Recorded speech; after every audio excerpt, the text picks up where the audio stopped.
የብልጽግና ፓርቲ እንደ ሀገር ከያዛቸው የግብርና ዘርፍ ቁልፍ ስራዎች ውስጥ አንዱ ያው ከተረጂነት ወደ ምርታማነት በሚለው አጀንዳ የከተማ አስተዳደሩ ክልል ውስጥ በሚገኙ መሬቶች በተለይም መንግስት በሚያስተዳድራቸው መሬቶች ሙሉ ለሙሉ ማረስና መጠቀም መቻል አለብን የሚል የጋራ አቋም በመያዝ አሁን የምንገኝበት ቦታ ወደ 6.5 ሄክታር ወይንም 24 ጥማድ አካባቢ ሙሉ ወጪውን በከተማ አስተዳደሩ በጀት በመሸፈን መካናይዝድ በሆነ መንገድ በማሽነሪ በማሳረስና ለዚሁ የሚያስፈልጉ ግብአቶች ምቹ ሁኔታ በመፍጠር እነሆ ዛሬ በምታዩበት ደረጃ ላይ እንዲደርስ አስችለናል ማለት ነው።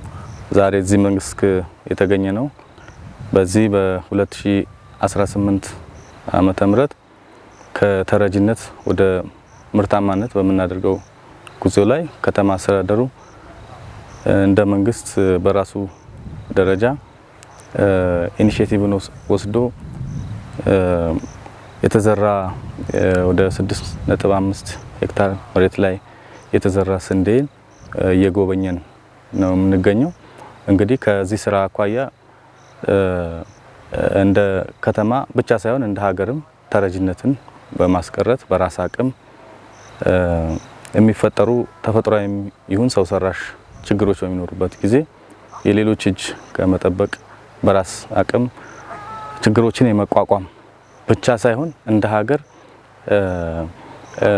ከተረጂነት ሙሉ ለሙሉ ተላቆ ራስን የመቻል ኢኒሺዬቲቭን መሰረት ያደረገ ስራ ነው።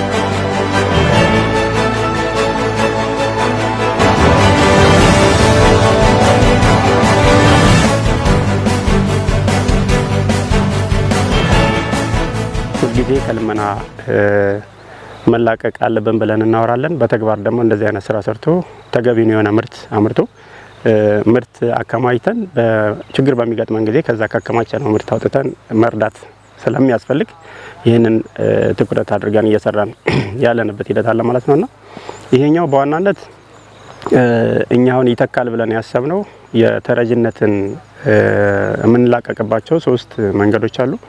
አንደኛ በመኸርም በበልግም እንደዚሁም ደግሞ በበጋ መስኖ ያሉንን ምቹ ሁኔታዎች ያለን ማሳ ተጠቅመን ያለን ሀብት ካፒታል ተጠቅመን እንደዚህ አይነት ሰብል አምርተን በመጋዘን ማከማቸት ያስፈልጋል። በሁለተኛ ደረጃ ከማህበረሰቡ ከራሱ ሀብት ተሰብስቦ ለችግር ጊዜ በማከማቸት የሰው ሰራሽ የሚሆነው የተፈጥሮ አደጋ ሲከሰት ከዛ እየጨለፈ አውጥቶ የገጠመንን ችግር መወጣት ያስችላል ማለት ነውና እነዚህ ነገሮች በትኩረት እየሰራን ያለ ነው። ይሄ አሁን ዘንድሮ የዘራነው የበጋ መስኖ ስንዴ በመጀመሪያ በእቅድ ደረጃ አልያዝንም ነበረ። በመኸርና በበልግ ዘርተን ያንን ምርት አምርተን ችግር እንቋቋማለን ብለን ነበር ያሰብነው። ግን ደግሞ በየቤቱ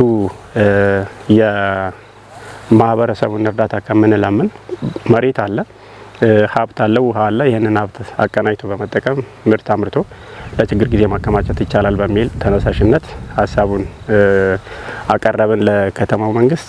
የከተማው አስተዳደር ደግሞ በይሁንታ ተቀብሎ ለዚህ ማሳ አስፈላጊውን የሆነ በጀት መድቦልን ተጠቅመን እንግዲህ ማሳውን ስንዴውን ለዚህ አድርሰናል ማለት ነውና እንደ ሀገር የስንዴ ምርትን ከውጭ ኢምፖርት ይደረግ የነበረውን በሀገር ውስጥ ምርት መተካት የቻለበትና ተረጂነትን ዜሮ ማድረግ የተቻለበት ሁኔታ እንደ ሀገር የተገኘ ስኬት እንደሆነ ይታወቃል። ይህንን ተሞክሮ ደግሞ ወደ ሁሉም አካባቢዎች መስራት መቻል አለበት በሚል በተቀመጠው ማዕቀፍ መሰረት እኛም እንደ ቡኢ ከተማ አስተዳደር የከተማችንን ምቹ ሁኔታዎችን ዳሰስ በማድረግ አሁን የምንገኝበት የመቂ ወንዝ ተፋሰስ አካባቢ የቡኢ ዙሪያንና የነጌሳን ቀበሌዎችን በሚያካልል መንገድ እቅድ ለማቀድ ሞክረናል ማለት ነውና በዚህ መነሻ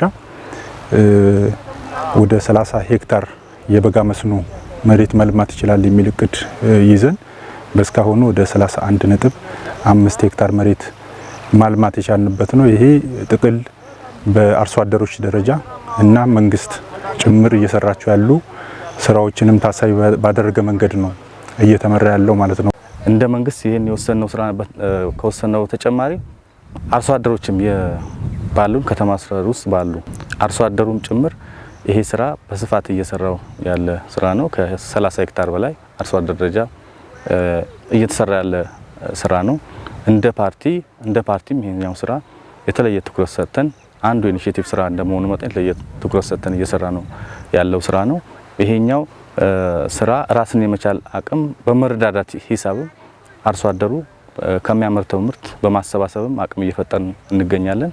ይሄኛው ስራ በቀጣይም ተጠናክሮ መቀጠል ያለበትና እንደ ፓርቲም እንደ መንግስትም አጠናክረን የሚቀጥለው ስራ እንደሆነ ለማንሳት ነው።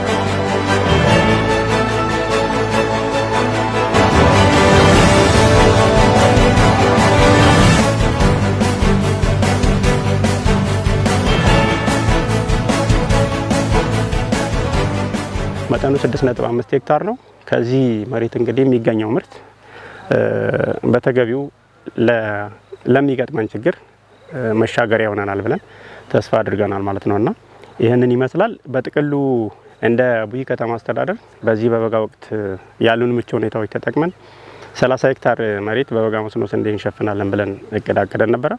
በአሁን ደረጃ ይሄኛውን ማሳ ጨምሮ ወደ 31.5 ሄክታር አካባቢ በዘር ተሸፍኖ በጥሩ የእድገት ደረጃ ላይ እንደሚገኝ ያው ማሳው ምስክር ነው ማለት ነው። ይሄ ብዙ ነገሮችን ያስተምራል። አንድም መሬቶቻችን ጾም ማደር የለባቸውም። ሁለተኛ በየትኞቹም ጊዜያቶች አርሶ መጠቀምና ማምረት እንደሚቻል ማሳያ ነው የሚሆነውና ይህንን ተሞክሮ ወስደው በርካታ አርሶ አደሮቻችን በነጌሳም በቡኢ ዙሪያም ቡኢ ከተማ አካባቢ አመቺ በሆኑ ቦታዎች ላይም ጭምር አርሰው እየተጠቀሙ ነው ያሉት። ይህንን እያሰፋን በየአመቱ በየወቅቱ ጭምር የምንጠቀምበት ሁኔታ እየፈጠረ እንሄዳለን።